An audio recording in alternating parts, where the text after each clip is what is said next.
let's first go over into New York City before we get to Pam Bondi. And then I want to talk about her filing charges and going after tomorrow Kathy Hochul and Leticia James, and hopefully holding them accountable for some of their egregious behavior and the money that they go and get. But first, let's talk about all of the monies that's been put out there. Let's talk about all of the monies that's been put out there for them to steal from you, an American citizen. Tomorrow, the mayor is expected to meet with the border czar, Tom Homan, here in the city. This is the federal government clawed back more than $80 million given to the city to house migrants. As Jennifer Bisram reports, City Controller Brad Lander is now calling on city officials to step in. This is highway robbery. New York City Comptroller Brad Lander Wednesday afternoon after he says his office found over $80 million missing from the city's accounts. FEMA funds, he says, were awarded to the city to house a... Somebody is spamming the chat with nonsense. Y'all have the ability to time them out to remove all of the spam. All right? Asylum seekers. These are folks who, for the most part, registered with the federal government when they crossed. In many cases, got sent here by the federal government. New York City stepped up to provide shelter and services and pay for that. It comes after Elon Musk, head of the White House's Department of Government Efficiency, known as DOGE, claimed the money was being wasted on luxury hotels to house migrants. The Department of Homeland Security says 4 people were recently fired for making unauthorized payments to those luxury hotels. A spokesperson saying in part, FEMA was funding the Roosevelt Hotel that serves as a Trinidad base of operations and was used to house Laken Riley's killer. There will not be a single penny spent that goes against the interest and safety of the American people. You know what I find interesting is that, isn't it funny how J.D. Vance and Trump have already solved for well over 80% of the people that were displaced by the hurricanes over in North Carolina? The Biden administration was nowhere to be found.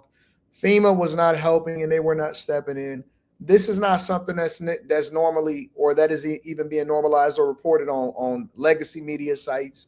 Nobody has talked about it whatsoever. The only thing that we got was visibility into J.D. Vance going over there. And I think that the Trump administration is doing so many great things. It's almost like you can't keep up with the transparency and the accountability that they have, along with how they're actually helping American citizens. We ain't even a month into his presidency, and he's already doing great things for the people.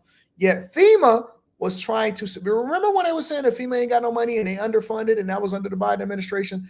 Well, it's interesting because FEMA is funding a migrant crisis. All of this is money laundering, in my opinion, but let's continue. Sending $59 million to a migrant hotel to house illegal immigrants when there are still people in North Carolina and California who have not received FEMA funding is not something that this administration is going to tolerate. That from White House officials during a briefing after the funds were seized. The federal program we're talking about, the Shelter and Services Program, has a $12.50 a night cap on hotel and shelter prices.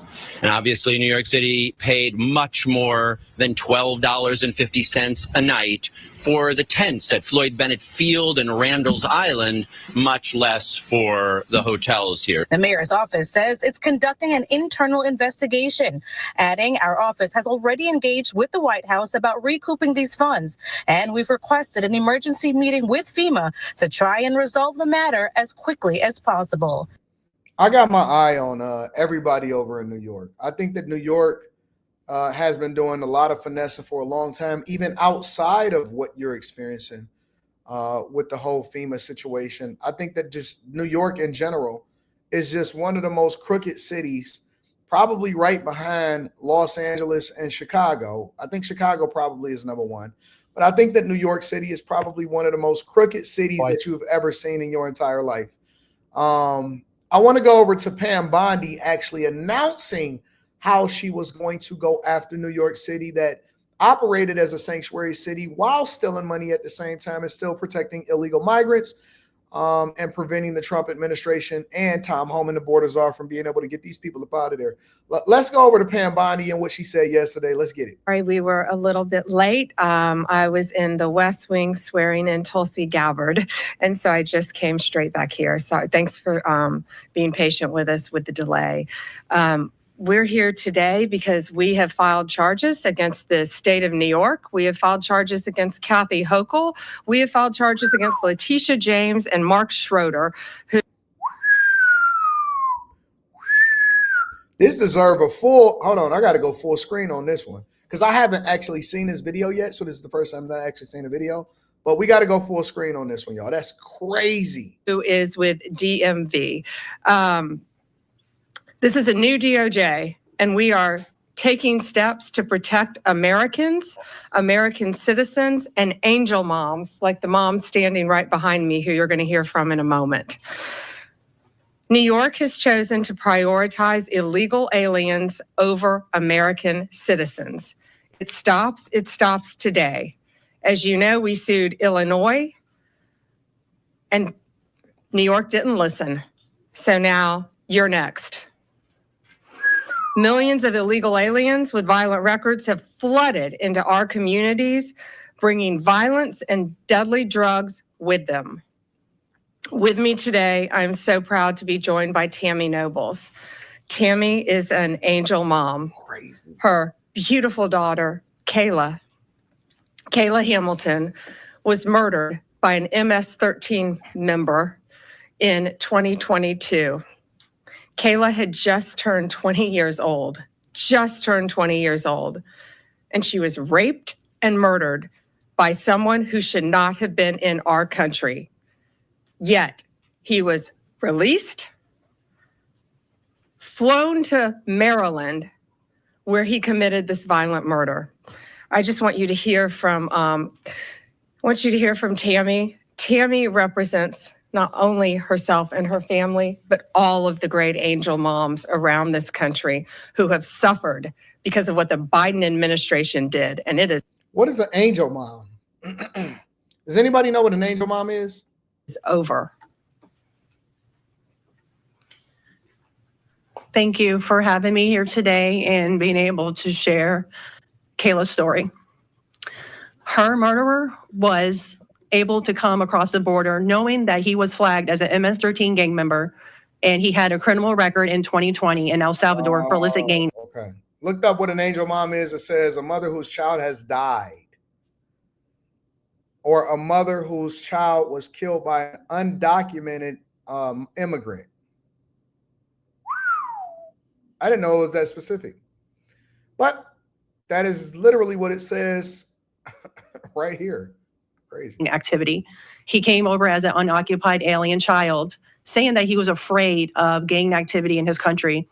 Health and Human Services called him a nice boy, and he showed age-appropriate behavior.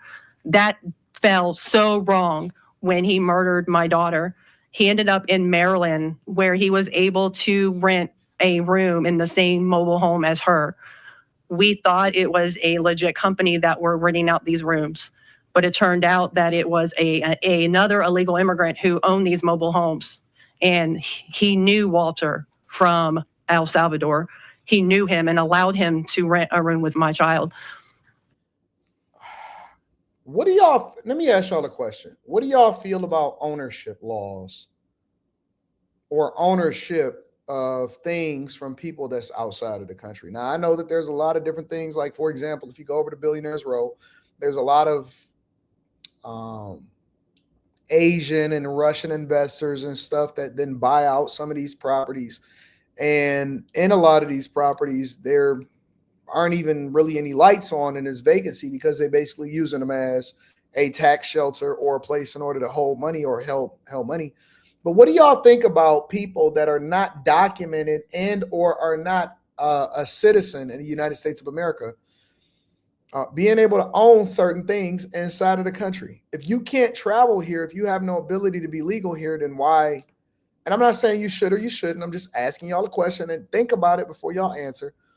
Do you think that people that are illegally in the country or are undocumented should have the ability to own things inside the United States of America? I know that every country has its own policies. I know that there are places where you can have properties and own properties outside of the United States of America.